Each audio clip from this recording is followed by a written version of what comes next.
பாலும் தெளிதேனும் பாகும் பருப்பும் இவை நான்கும் கலந்துனக்கு நான் தருவேன் கோலம் செய். துங்கக் கரிமுகத்து தூமணியே நீ எனக்கு சங்கத் தமிழ் ஒன்றும் தா. சிவாய நம. மாணிக்கவாசக பெருமான் இந்த சிவபுராணத்தின் பலன் என்ன, இதை பாடினால் என்ன பயன் அப்படிங்கிறத தானே உணர்ந்து பாடுகிறார். அதை நம்மளோட பகிர்ந்துக்கிறார். தில்லையுள் கூத்தனே தென்பாண்டி நாட்டானே அல்லல் பிறவி அறுப்பானே. தில்லை மாநகரில் வந்து நீ என்ன செய்கிற? நடனம் ஆடுகிறாய், கூத்து ஆடுகிறாய், அகில அண்டங்களையும் ஒழுங்காக இயக்குவித்தல் அப்படிங்கிற ஒரு பெரும் பணியை செய்கிறாய் அல்லவா? அதுவே ஒரு கூத்து, அதுவே நடனம் அப்படிங்கிறார். தில்லையில் நடனமாடும் கூத்தப் பெருமானே. அப்புறம் என்ன சொல்றாரு? பாண்டி நாட்டை பழம்பதியாக உடையவனே. தென்பாண்டி நாட்டுக்கு சேர்ந்தவன் இல்லையா நீ, அதனால பாண்டி நாட்டானே, தென்பாண்டி நாட்டானே அப்படிங்கிறார். தெற்கேயுள்ள பாண்டி நாடு, அதுதான் அதை குறிக்குது.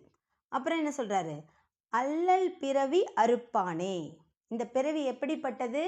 துன்பங்கள் நிறைந்தது, சோகங்கள் நிறைந்தது, துயரங்கள் நிறைந்தது. எதற்காக? பற்று. நம்ம முன்னாடியே பார்த்துருக்கோம், ஐம்புலன்கள் நம்மிடமே இருந்து வஞ்சனை செய்கின்றன. அதனால நம்ம திரும்ப திரும்ப என்ன செய்கிறோம்? துன்பங்கள் அனுபவிக்கிறோம். ஏன்? வினை பயனாக. நீ என்ன செய்வ? உன்னை நாங்கள் நல்லா வந்து பிடிச்சிக்கிட்டோன்னா நீ கொஞ்சம் கொஞ்சமாக என்ன செஞ்சிருவ? இந்த பிறவியை வேரோடு அறுப்பவனே அப்படின்னு கூப்பிடுறார். அப்புறம் என்ன சொல்றாரு? ஓ என்ற சொல்லற்கு அறியானை. என்னென்னமோ சொல்லி பார்த்தேன், ஆனால் எப்பவுமே நீ என்ன பண்ணுற? சொற்களுக்கு அப்பாற்பட்டு இருக்கிறாய். என்னென்னவோ பாராட்டி பார்க்குறேன், போற்றி பார்க்குறேன், புகழ்ந்து பார்க்குறேன், முடியல. உள்ளுக்குள்ள ஒரு அனுபவம் வருது பாரு, ஆனந்த அனுபவம். அதை வார்த்தைகளால் வடிக்க முடியவில்லை. சொற்களுக்கு அப்பாற்பட்டவனே, சொல்லற்கு அறியானை. சொல்லவே முடியல, பாராட்டவே முடியல. பாராட்டுங்கிற வார்த்தைகளுக்கெல்லாம் தாண்டி நீ இருக்கிற. அதனால் என்னால் ஒன்றுமே சொல்ல முடியல.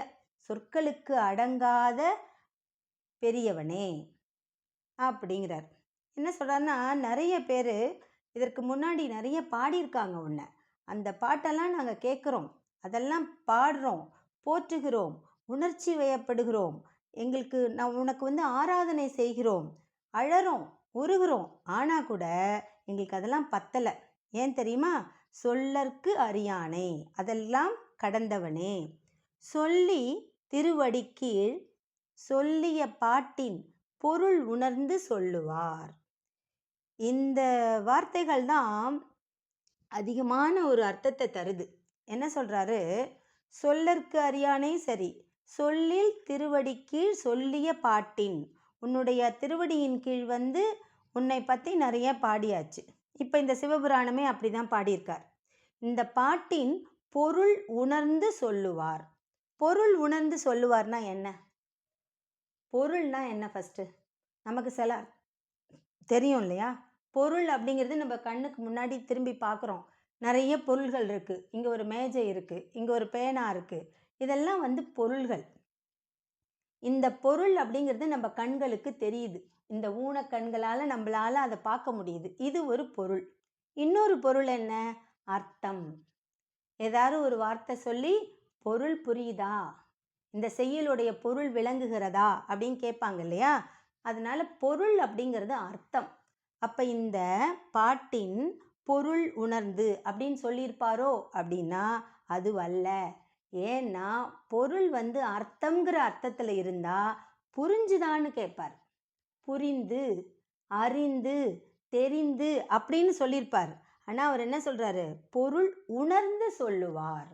உணர்ந்து அப்படின்னு சொன்னால் இதை என்ன பொருள் சொல்கிறாங்கன்னா, இந்த சிவபெருமான் ஆகாசமாக தானே தோன்றார் முன்னாடி. அதுதானே சிதம்பர ரகசியம்.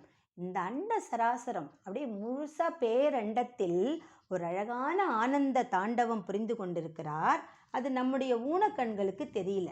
அதனால நீ என்ன பண்ணுற? பெரும் கருணை கொண்டு தில்லைக்கு வர. சிதம்பரம் இந்த பெரிய பூகோளத்தில் மேக்னட்டோஸ்பியர் அப்படிங்கிறாங்க. காந்த அதிர்வலைகள் உள்ள இடத்துல ஒரு சென்டர் பாயிண்ட், ஒரு சின்ன ஒரு புள்ளியில், ஒரு மைய புள்ளியில் நீ இடம் கொள்கிறாய். அது விஞ்ஞானபூர்வமாக கண்டுபிடித்து நிரூபிக்கப்பட்ட உண்மை. அதனால் அந்த இடத்துல தில்லை சிற்றம்பலத்தில் நீ என்ன செய்கிற, சின்னதாக அழகாக ஆடி காட்டுற. நீ உருவமே அல்லாதவன், ஒரு சொரூபம். ஆனால் நீ என்ன செய்கிற, பக்தர்களுக்காக, அடியார்களுக்காக நடராஜர் உருவம் கொண்டு எங்களுக்காக அழகாக ஆனந்த நடனம் ஆடி காட்டுகிறாய். ஏன்? அப்பதான் இந்த அடியார்களுக்கு புரியும். ஏன்னா நம்ம தான் ஐம்புலன்களுக்கு அடிமையாச்சே. அதனால தான் அந்த ஒரு பாட்டில் வரும், பித்தன் என்றாலும் அவன் பேயன் என்றாலும் சித்தமெல்லாம் அவன் பால் செல்லுதம்மா. தத்திமி தோம் என்றே திருநடனம் புரியும் தாண்டவனை, தில்லை சிதம்பரநாதனை. அண்டங்கள் நடுங்கிட அணிந்த அரவ மாலை அதிரவும் முத்து மணி உதிர நடனமாடும் நீலகண்டனை, மங்கை சிவகாமி மணாலனை, காமனை கண்ணால் எரித்த மகேஸ்வரனை, பித்தன் என்றாலும் பேயன் என்றாலும் சித்தமெல்லாம் அவன் பால் செல்லுதம்மா அப்படின்ற பாடல் சொல்லும். நீ எப்படிப்பட்டவன்? பித்தன், பேயன். ஆனால் நீ என்ன? பேரண்டத்தில் ஆனந்த நடனம் ஆடுபவன். அப்படி நடனம் ஆடுற நீதான் சத்து. நீதான் யாரு? சத்து. என்கிட்ட என்ன இருக்கு? சித்து இருக்கு. சொல்றோம் இல்லையா, சித்தமெல்லாம் அவன் பால் செல்லுதம்மா. என்கிட்ட சித்து இருக்கு. இந்த பேரண்டத்துல ஆகாசமாக நடனம் புரியும் அவனை நம்மளால் அறிந்து கொள்ள முடியவில்லை என்பதற்காக நம்மிடம் பெரும் கருணை கொண்டு இங்கே அம்பலவாணனாக, தில்லையுள் கூத்தனாக, நடன சபேசனாக ஆடி காட்டுகிறார். சபாபதியாக ஆடி காட்டுகிறார். எதற்காக? நம்மளை மேலே ஏற்றணும். நம்மளால் மேலே ஏற முடியல, நம்மளை ஏற்றுறதுக்கு கை தூக்கி விடுவதற்காக தன்னுடைய அழகான ஆனந்த நடனத்தை இங்கு நமக்கு ஆடி காட்டுகிறார். இந்த தாண்டவத்தை கண்களால் பார்த்து அப்படியே காதால் அந்த பாடல்களை எல்லாம் கேட்டு நல்லா அப்படியே மனசுக்குள்ளே கொண்டு நம்ம கொஞ்சம் கொஞ்சமாக என்ன செய்கிறோம், நம்முடைய மனதில் உள்ள மாசையெல்லாம் அகற்றுகிறோம். அது அவர் அகற்றார், அது தானாக அகலுது. அவருடைய பாடல்களை பாட பாட, அவரை தரிசிக்க தரிசிக்க, தில்லை அம்பலவாணனை நம்ம கண்குளிர தரிசிக்க தரிசிக்க என்ன ஆகுது, நம்முடைய மனதில் உள்ள அழுக்கெல்லாம் அகன்று சொல்லற்கு அறியானை சொல்லிற் திருவடிக்கு சொல்லிய பாட்டின் பொருள் உணர்ந்து, நீ யார் அப்படிங்கிற பொருளை உணர்ந்து. நம்ம முதல்ல பார்த்தோம், திருவாசகத்தை தானே எழுதுறார். மாணிக்கவாசகர் சொல்ல, மணிவாசகர் சொல்ல, தில்லை சிற்றம்பலத்தான் எழுதின அப்படின்னு சொல்லி கையெழுத்து போட்டு நடன சபையில் கொண்டு வச்சுட்டு போனவர் தான் இந்த சிவபெருமான். அப்போ தானே பாட வச்சு தானே எழுதி நமக்கு ஒரு டாக்குமெண்ட், ஒரு ப்ரூஃப் கொடுத்துட்டு போயிருக்காரு. இப்போ இதை என்ன செய்ய முடியும்? பொருள் உணர்ந்து. இப்போ இதுக்கு பொருள் என்ன அப்படின்னு பக்தர்கள் கேட்குறாங்க இல்லையா மாணிக்கவாசகர்கிட்ட. மாணிக்கவாசகர் கிடுகிடுகிடுன்னு அந்த அடியார்களையெல்லாம் கூட்டிகிட்டு போய் இந்த திருவாசகத்திற்கு பொருள் என்ன அப்படின்னு கேட்கும் பொழுது அவர் என்ன பண்ணுறாரு, நடராஜ பெருமானை சுட்டி காட்டி இதுவே அதன் பொருள் என்று சொல்லிவிட்டு மறைந்து விடுகிறார். அப்போ அவர்தான் அந்த பொருள், நடராஜ பெருமான் தான் பொருள். இதை தெரிஞ்சுக்கிறது இல்லை, புரிஞ்சிக்கிறது இல்லை, உணரணும். இந்த பொருள் உணர்ந்து அப்படிங்கிறது நீயே பரம்பொருள், நீயே இந்த உலகம் முழுவதும் உள்ளாய், உனக்கு சொரூபம் எதுவும் இல்லை, எங்களுக்காக கனிவாக கீழே இறங்கி நடனமாடி என்னை உன்னுள் ஆட்கொள்ளுகிறாய் அப்படின்னு சொல்கிறார். என்னுடைய பிறவி வேற அறுக்கணும், உன்னோட நீ சேர்த்துக்கணும், அதுக்காக நீ என்ன பண்ணுற, கீழே எங்களுக்காக எல்லாத்தையும் காட்டுகிறாய். இந்த நீ யாரு? சத்து. அந்த சத்தை இந்த சித்தோடு நாம் உணர்ந்துட்டோம்னா, சத்தை சித்தால உணர்ந்தோம்னா அந்த ஆனந்தம் நம்முடைய மனசுக்கு வருங்கிறாங்க. சச்சிதானந்தம். இதுவே அதன் பொருள். பொருள் அர்த்தம் இல்லை, பரம்பொருள். நீதான் இந்த அண்டத்தில் ஆடுகிறாய். உன்னுடைய ஆட்டத்தை, உன்னுடைய நடனத்தை, உன்னுடைய கருணையை, உன்னுடைய பேரருளை இந்த சித்தில் உணர்ந்து கொள்கிறேன். நீயே பரம்பொருள்ன்றதை உணர்ந்துக்கிறேன். அப்போ நம்ம மனசு என்னவாயிடுமா? ஆனந்தமாக ஆயிடும். இந்த உலகத்தில் நடக்கிற எதுவுமே நம்மை பாதிக்காது. ஏனென்றால் நீதான் பரம்பொருள்ங்கிறத உணர்ந்துக்கிட்டேன். பொருள் உணர்ந்து சொல்லுவார் செல்வர். அப்படி நம்ம பொருளை உணர்ந்துக்கிட்டு முடிச்சிட்டோன்னா, என்ஜாய் பண்ணிட்டோன்னா, இதுதான் பொருள்ன்றதை நம்ம உணர்ந்துட்டோன்னா என்ன செய்வோம்?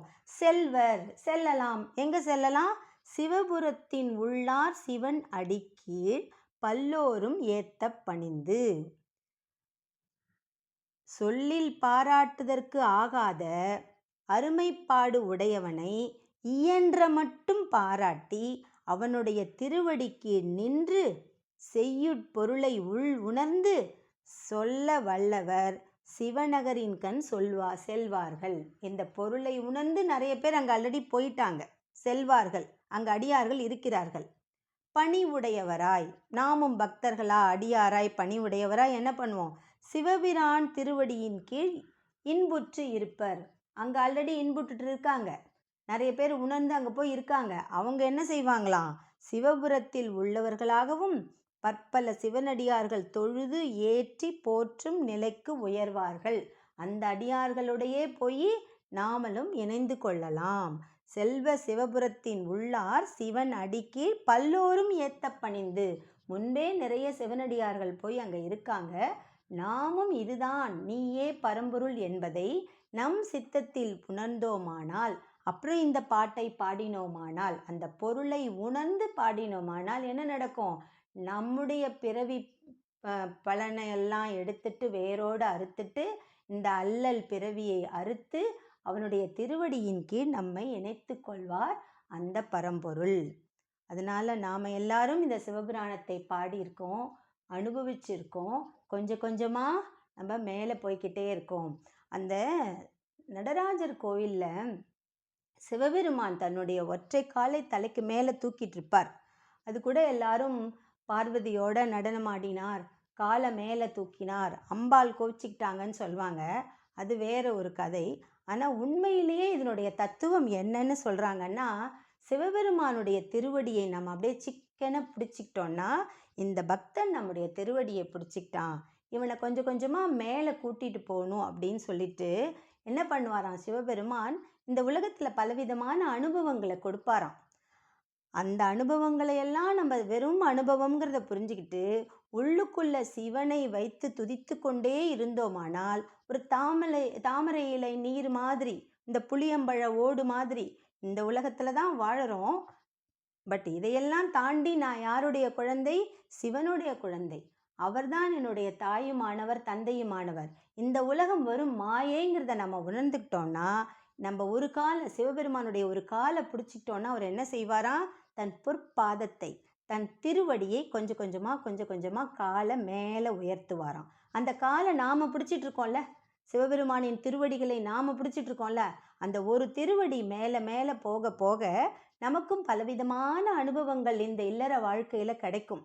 எல்லாத்தையும் தாண்டி தாண்டி தாண்டி மனசுக்குள்ளே சிவ சிவ சிவ சிவ சிவ சிவ ஹர ஹர ஹர ஹர ஹர ஹரன்னு அவரையே நினச்சிட்டு போயிட்டே இருந்தோன்னு வச்சுக்கோங்க, நம சிவாய நம சிவாய அப்படிங்கிறதுலேருந்து அப்படியே ஒரு பாதி டிஸ்டன்ஸுக்கு போனோடனே மேலே சிவாய நம சிவாய நம சிவாய நமன்னு நாமளே மாறிடுவோமா. நம சிவாயங்கிறது இந்த இக வாழ்க்கைக்கானது. சிவாய நம என்பது அந்த புற வாழ்க்கை, அவருடைய சிவபெருமானுடைய உலகத்துக்கானது. அதனால அவர் என்ன சொன்னாங்க, முன்னாடியே நமக்கு சொல்லியிருக்காங்க, நம சிவாயங்கிறது நமக்கு இந்த உலகத்தில் வேணுங்கிறத தர்றது. சிவாய நம என்பது என்ன? தன்னையே தருவது. சிவபெருமான் என்ன செய்கிறாரு? தன்னையே நமக்கு கொடுக்கிறார். அதனால் நம்ம அப்படியே நம சிவாய ஹரஹர ஹரஹரன்லாம் சொல்லிக்கிட்டே இந்த ஒத்த காலை அப்படியே தூக்கிக்கிட்டே போவாராம். நாம் அந்த திருவடியை பிடிச்சிக்கிட்டு கொஞ்சம் கொஞ்சமாக மேலே போகும்பொழுது நமக்கு இந்த பற்றெல்லாம் விட்டு போயிடுமா. ஒரு நேரத்தில் நம்ம எல்லாத்தையும் தாண்டி போய் சிவாய நம சிவாய நம சிவாய நமன்னு சொல்ல சொல்ல சொல்ல அவர் என்ன பண்ணுவார்? தன்னுடைய காலை அப்படியே திருவடியை உயர்த்தி உயர்த்தி உயர்த்தி மேலே கொண்டு வச்சிருவாராம். அதுதான் அந்த ஒற்றை காலை தூக்கி தலைக்கு மேலே வச்சிருக்காரு இல்லையா, அது மாதிரி நம்மளை கொண்டு போய் பரமானந்த நிலைக்கு கொண்டு விட்டுருவாராம். உயர்ந்த ஞானத்தை கொண்டு போய் நமக்கு காட்டிடுவாராம். அப்போ நாமும் அந்த ஆனந்த தாண்டவத்தை அனுபவிக்கலாம். அதுதான் இந்த பொருள் உணர்ந்து நாம் எல்லாரும் சொல்கிறோம். இப்படிப்பட்ட திருவாசகத்தை பாட போகிறோம். தொடர்ந்து சிவபுராணத்தின் பயனை அறிந்து கொண்டோம், உணர்ந்து கொள்ளலாம். நாமும் அந்த பரம்பொருளை உணர்ற ஒரு முயற்சி செய்யலாம், பயிற்சி செய்யலாம். எல்லாம் வல்ல சிவபெருமான் நமக்கு அருள்வார். திருச்சிற்றம்பலம், திருச்சிற்றம்பலம், திருச்சிற்றம்பலம்.